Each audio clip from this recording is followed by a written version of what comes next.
안녕하십니까. 반도체 소식을 전하는 고독 달팽이 김석준 소장입니다. 작년 하반기부터 SK 하이닉스가 한미 반도체에다 TC 본더를 발주할 것이라는 보도가 자주 나왔었습니다. 그러나 한동안 말이 없었죠.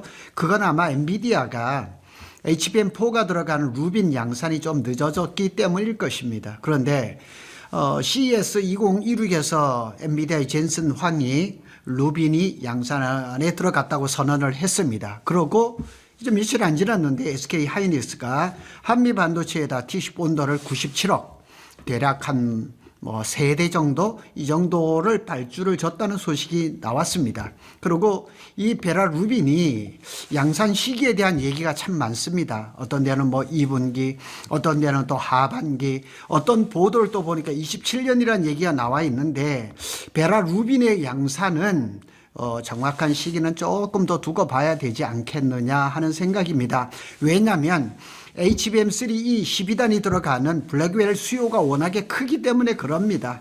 그래서 오늘은 그런 거에 대해서 한미 반도체, SK 하이닉스, 마이크론, 삼성전자까지 한번 다 연결을 지어서 한번 살펴보도록 하겠습니다. 이번 계약의 본질은 뭐냐?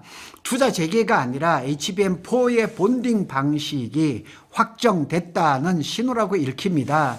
그래서 규모는 97억이니까 한미 반도체 TC 본드의 가격이 30에서 한 40억 그 사이니까 한 3대 정도 들어갔다고 보는 거죠. 핵심 포인트는 SK 하이닉스는 HBM4 본딩 공정에서 MR 머프 TC 본드 4 이렇게 조합으로 간다는 거죠. 자, 방법은 MR 머프입니다. 그래서 16단까지는 MR 머프로 가고 20단 이후에는 하이브리드 본딩으로 가든 플럭스 리스로 가든 그때 정해질 거죠. 그리고 TC 본더는 한미 반도체의 TC 본더 4가 될 것이다. 그래서 이게 지난 수요일 날 발표가 되고 이 주식이 지금 엄청 올라가고 있죠. 계약 시점은 26년 1월입니다. TC 본더고 TC 본더 4가 가능성이 높죠. 그런데 이게 TC 본더를 어디에 가느냐? SK 하이닉스 청주 M15X 여기가 HBM4의 주력 생산 공장이죠. 그리고 최첨단 아주 최근에 공사를 마친 그런 데죠. 그래서 HBM4 16단 이상 13기가 BPS 이런 얘기도 나오죠. 수율과 열, 신뢰성, 우선 전략과 정확히 맞아 떨어진다. 그러니까 일정상으로 보면 아직까지 HBM4가 엔비디아의 코어를 통과한 것은 아닙니다. 그래서 마지막 코어를 지금 진행을 하고 있죠. 대략적으로 본다 그러면 이번 1월 중에 아마 코어이 떨어지지 않을까. 늦어도 2월이면 될 겁니다. 이게 한미 반도체의 TC 본더 4입니다. 그러니까 듀얼로 돼 있죠. 듀얼로 돼 있어서 한미 반도체의 아주 자랑거리죠.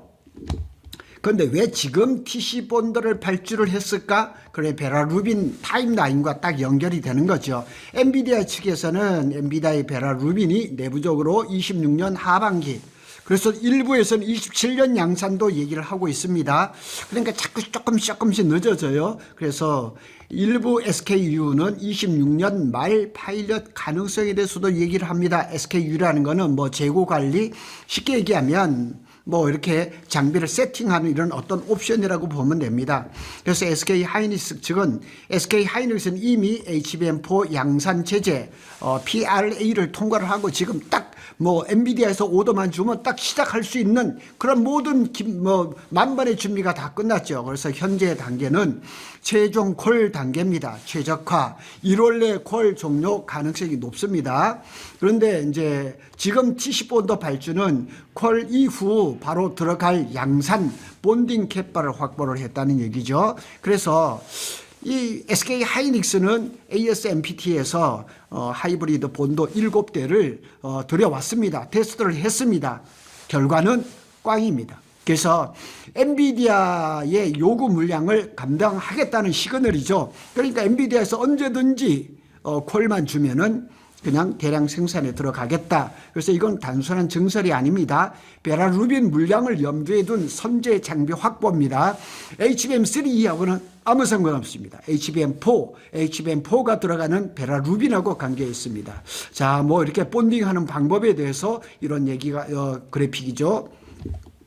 그렇다면 왜 다시 한미 반도체인가?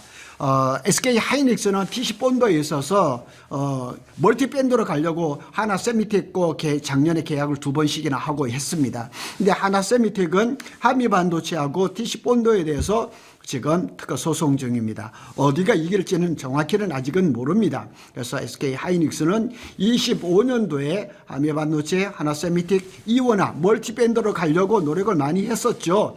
그리고 25년도 하반기에 발주가 거의 없었습니다. 그 뒤에 이제 이번 1월 달에 다시 한미 반도체로 발주를 준 겁니다. 그래서 해석을 해본다고 하면 HBM4 단계에서 속도보다 수율, 새 공정보다 검증된 공정, 검증된 회사의 제품을 선택을 했던 거죠. 그래서 MR-MOF에다가 TC-본도 조합해서 한미 반도체의 레퍼런스, 이게 그 트랙 레코드가 확실하다는 거예요. 그러니까 SK 하이닉스가 지금까지 HBM 시장에서 절대적인 강자를 그 위치를 할 수 있었던 거는 자기들이 HBM 개발을 잘한 것도 있고 일본의 나믹스하고 그 에폭시 수지를 개발한 그런 것도 있겠지만은 최종적으로 본딩하는 데 있어서 한미 반도체의 역할이 굉장히 컸던 것은 사실이죠. 그리고 SK 하이닉스하고 한미 반도체하고 공동 개발해서 좋은 실적을 올렸던 것도 사실이죠. 결론적으로 보면 HBM4는 실험이 아니라 납품해야 되는 세대예요. 실험은 다 끝났습니다. 테스트는 다 끝났어요. 그래서 가장 검증된 밴더 협력사인 한미 반도체 TC-본도 4를 이제 한 3대 정도 들여와서 또 테스트를 하겠죠. 그래서 수율이라든가 모든 걸 한번 다 살펴보겠죠.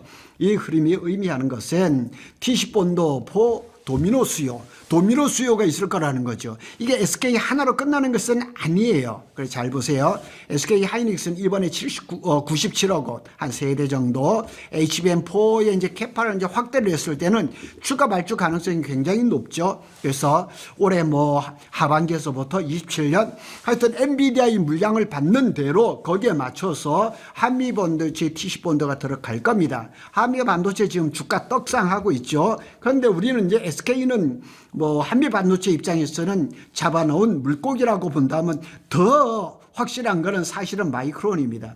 마이크론의 TC-본도는 한미 반도체 TC-본도를 전량 한미 반도체를 사용을 합니다. 사실은 마이크론도 일본에 싱카와 장비를 썼는데 수율이 안 나왔죠. 작년 5월인가 6월인가 그때 이제 한미 반도체 TC-본도를 가져갔어요. 그래 마이크론도 지금 본딩하는 데는 TC-NCF 방식으로 하거든요. 그런데 한미 반도체 TC-본도를 가져가면서 수율이 급격하게 올라가고 엔비디아의 2번째 벤더가 됐던 거죠.